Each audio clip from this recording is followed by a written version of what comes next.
Hello and welcome. This is a session on Java classes and objects. The objectives. This is what we will be learning in our course here. The fundamentals of the Java programming language, advanced J2EE technologies and architecture, how to build robust, scalable, high performance, world-class applications, and the tools and techniques that make it easy to build such great applications. The question why. Throughout the course, we will focus on one important question, the why. So here's the very first question. Why are we here together? Obvious answer, to learn programming, particularly the Java programming language. Now to a second question. Why do we write programs, be it any language or technology? Pause, think for a moment. If you like, pause this video and take your time to think.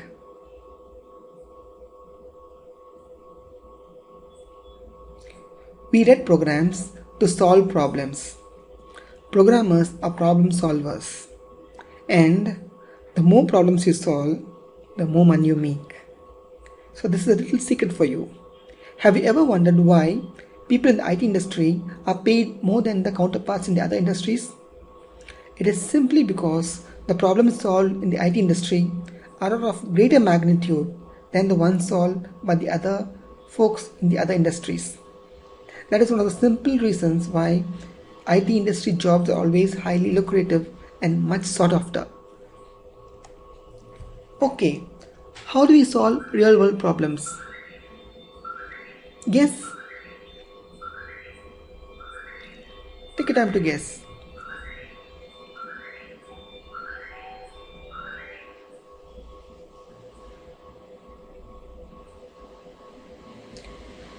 We solve real-world problems by modeling the real-world entities in our programs and thereby providing the solutions. We cannot control the elements in the real world, but we can control the model in our programs. So, we actually model the real-world entities in our code and control them and thereby provide a solution. So the next question, how do we model real-world entities in our programs? Enter classes and objects. It's through classes and objects that we model real-world entities. Like its correspondent entity in the real world, an object will have state and behavior. To understand this example further, let us take the example of a college information system.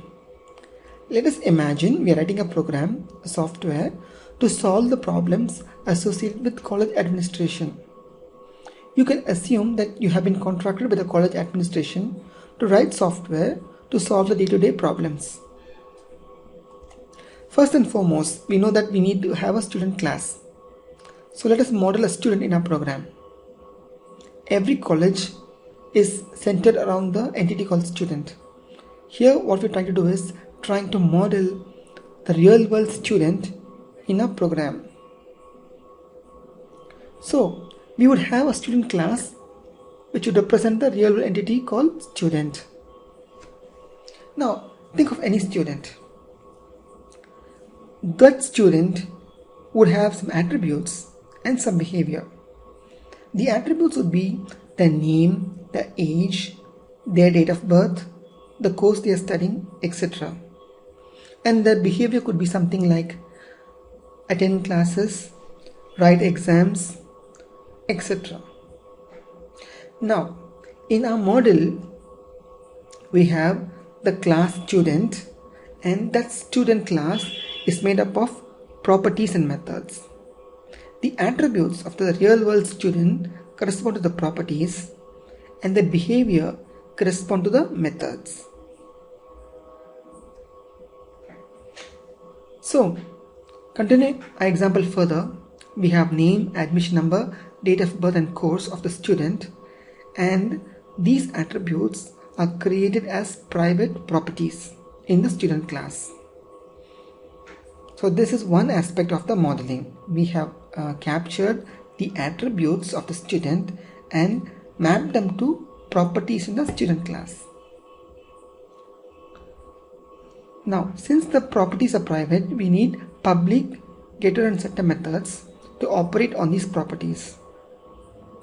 If you look at this example here, we have set name and get name to access the property name, and we have get course and set course to access the property course. Set name with a capital N and set course with a capital C for the course. Please note the naming convention we have used here.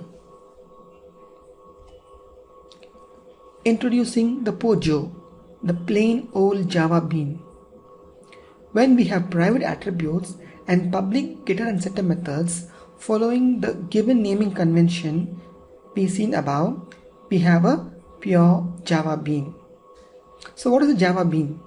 A Java bean is nothing but a Java class with private attributes and public getter and setter methods following the Java bean naming convention for the accessor and the mutator methods.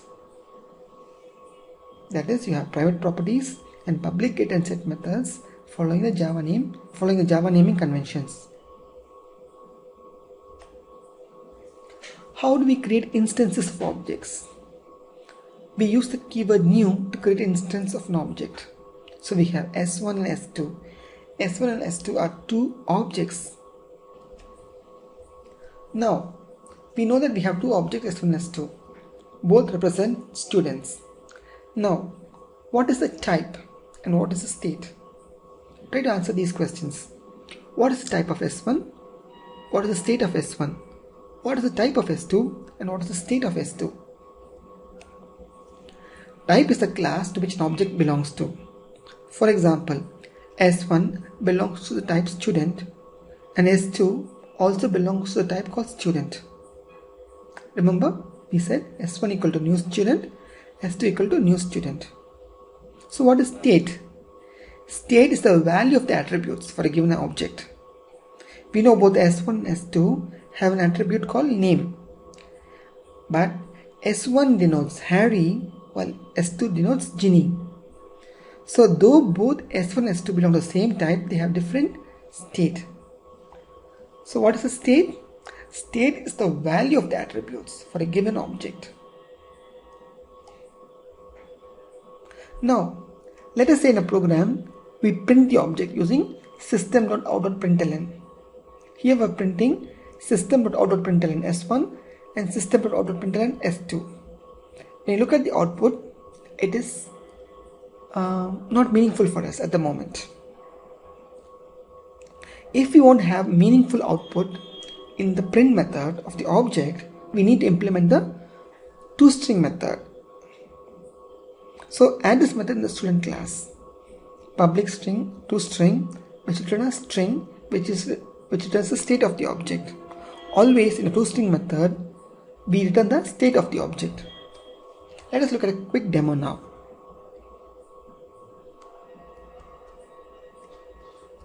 So what I have done here is I have downloaded the source code and then extracted to the folder Java 2.0 src, and I have 3 Java files. So let me open the first file, student.java.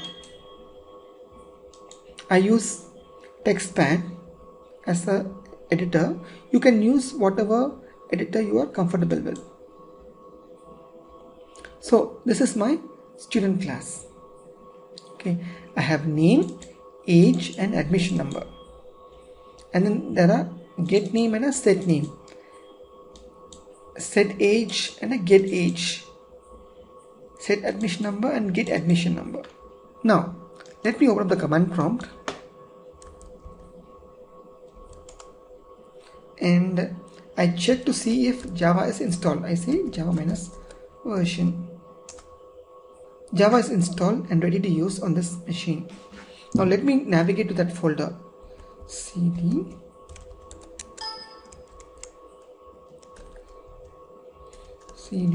let me go to root folder. Then it is Java 2.0 src. Okay. Okay, now I'm going to compile this class.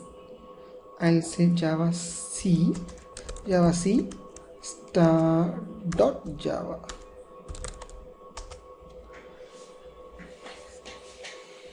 Okay, the class is compiled now. If you do a dir, you would see all the class files. This means the Java code is successfully compiled. Now let me open the file print test students. So what I do here is I create a student S1, I create a student called S2. S1 is Harry with an age and admission number, and S2 is Ginny with age and admission number. Now I'm going to print the contents of S1 and S2. So let us say Java print test students. It prints me some text which is not meaningful at the moment. So if I want meaningful output for an object, I need to implement the toString method. So let us go ahead and implement the toString method in the student.java class. So let's go back to student.java and then write the toString method.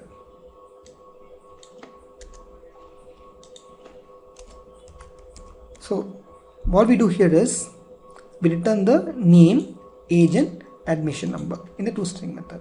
Let me save this file, compile one more time, Java C star.java, and then execute the Java file, the print test students. Okay, if you notice now, the output is meaningful. We have S1 and S2.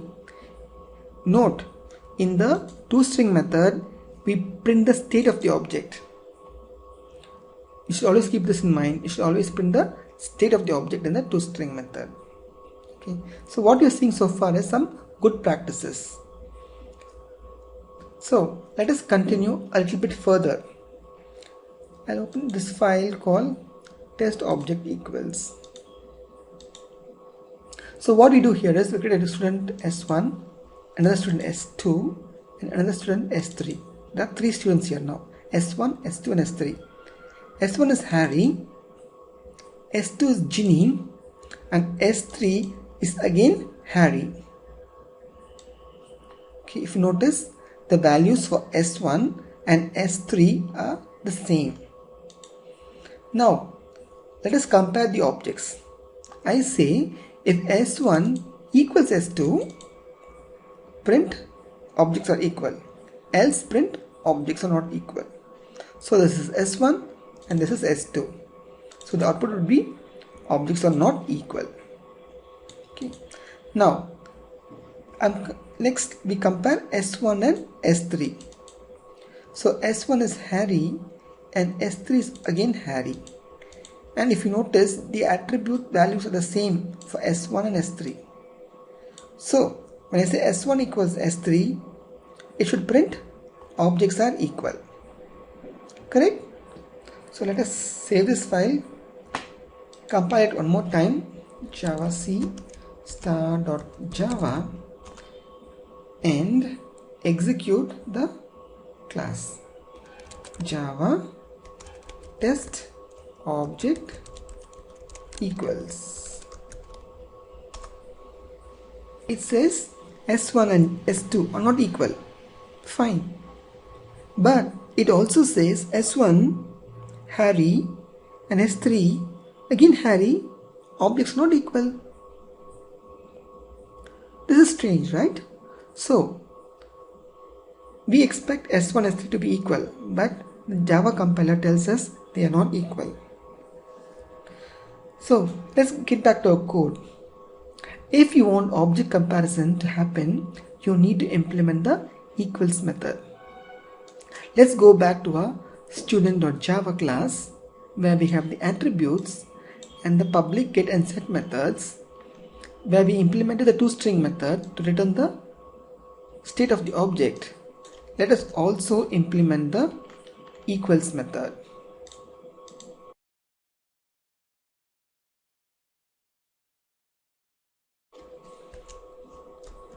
So let us quickly look at the equals method. In the equals method, we first check the reference, whether the two objects we are comparing return true. If not, we check for the instance type. If both objects are not student, no use comparing them, so we return just false. If the references are not the same and both objects are of same type, student, what we do is then we compare the values. Okay, here in this example we compare the admission number. If both the admission numbers are the same, we return true. This way we check for object equality. So let's go ahead and now that we have implemented the equals method, let us also compile and run this code one more time.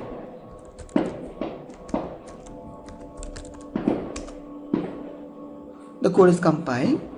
Now when I say Java test object equals, oh, now it says S1 S3 are equal. This is what we wanted, right? So let's get back to our learning.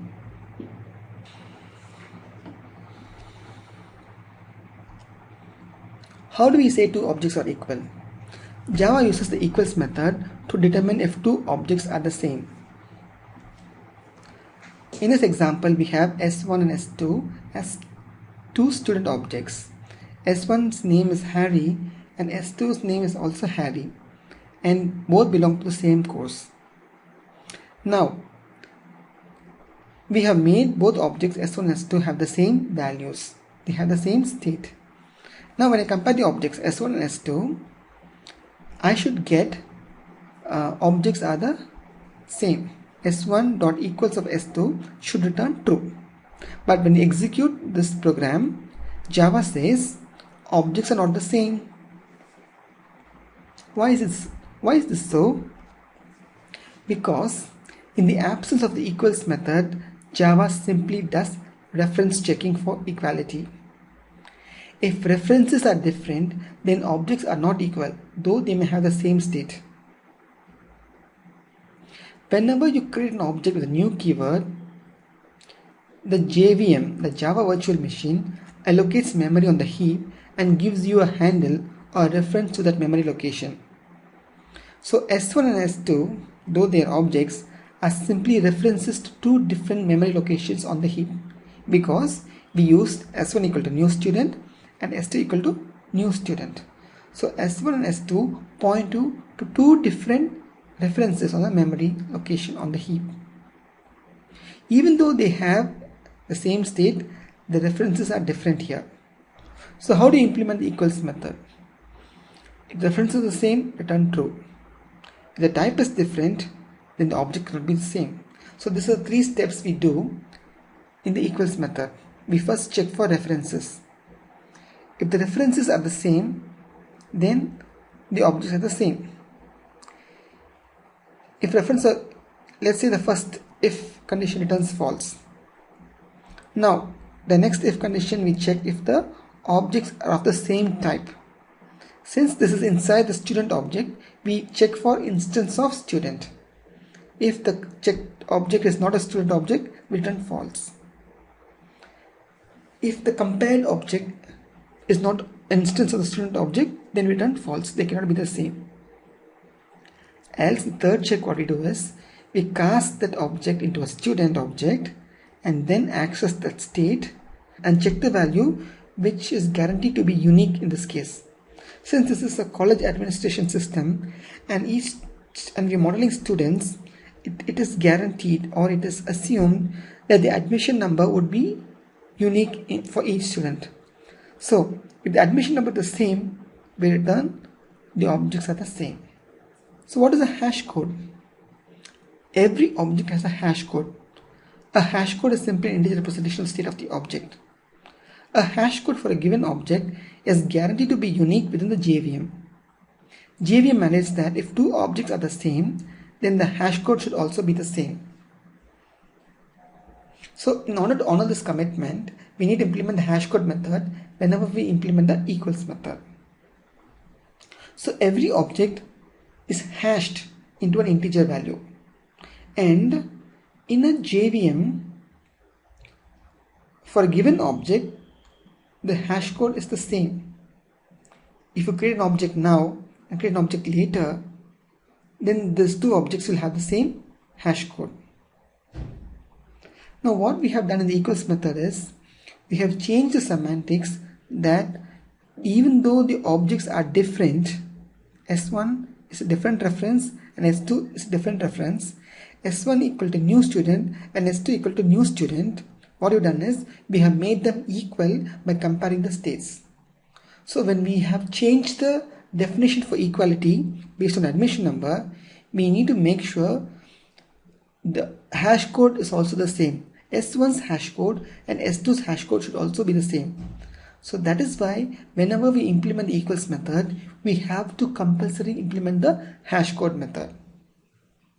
So what is a hash code? It is simply an integer representation of the state of the object. And the rule says if two objects are equal, then the hash code should also be the same. Since we have changed the equality method to check based on admission number, we need to make sure the hash code is also based on the admission number.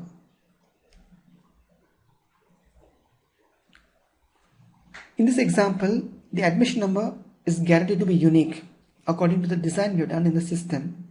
Since we have defined admission number to be unique and is defined as a string, we simply call the hash code method on that string. So our implementation would be something like public int hash code return admission numbers hash code.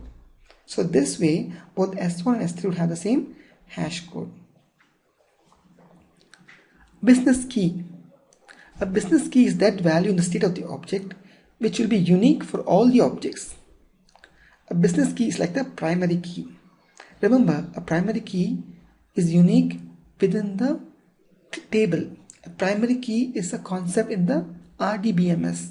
A business key is its corresponding counterpart in the object model. And a business key is different for different applications. For a banking application, for customer objects, the account number could be the business key. For branch objects, the branch number could be the business key. And for telecom application, the mobile number or the telephone number could be the business key, whereas for a government application, for a user object, the SSN or the UDID may be the business key. So, a summary of what we have learned so far. We have seen how and why we need to model real-world entities in Java. We use classes and objects to model real-world entities, and the attributes and the behavior are mapped to properties and methods and the definition of classes. We also saw how to define a class in Java, what is an object, and we also saw what was the difference between type of the object and state of the object. Type of the object is the class to which the object belongs to, and state of the object is the value of the attributes of the class. What is meant by Java bean and the criteria that should be met for a class to be called a Java bean or a POJO, plain old Java object? We need to have private attributes and public getter and setter methods following the Java naming conventions. Basically, camel casing. Why do we need to implement the toString method? And what will be the consequence of not implementing the toString method? We need to implement the toString method to have better visibility into the objects. And we always implement the toString method by returning the state of the object. If we don't implement the toString method, it is very difficult for us to understand what object we are currently operating on. Why do we need to implement the equals method? The equals method is used to compare objects. Without the equals method, Java just uses reference checking. If we have equals method, we can define equality using the state of the object. What are the factors to be considered when implementing the equals method? We first check for references. They should be the same. If they are the same, we first check for references. If the references are the same, the object is the same. Then we check for type. If the object being compared is a different type than the compared object, then return false. Otherwise, we check when both the cases fail, we check the state of the object and look at the business key. And depending on the value of the business key, we return either true or false. Hash code. What is a hash code? A hash code is a unique integer representation of the object, and it is unique within a given JVM. Within a program, within a JVM, if objects S1 and S2 are same, then the hash code should also be the same. Since we override in the equals method, we need to implement the hash code as well. Generally, the hash code is implemented by taking the hash code of the business key. So here's some self-evaluation questions for you. What is meant by type? What is meant by state of an object? What is a Java bean? What is meant by hash code of an object? Why do we need to implement the equals method? What is the rule we need to comply with when implementing the equals method? Explain why we need to implement the toString method and what would be the default behavior in the absence of a toString method.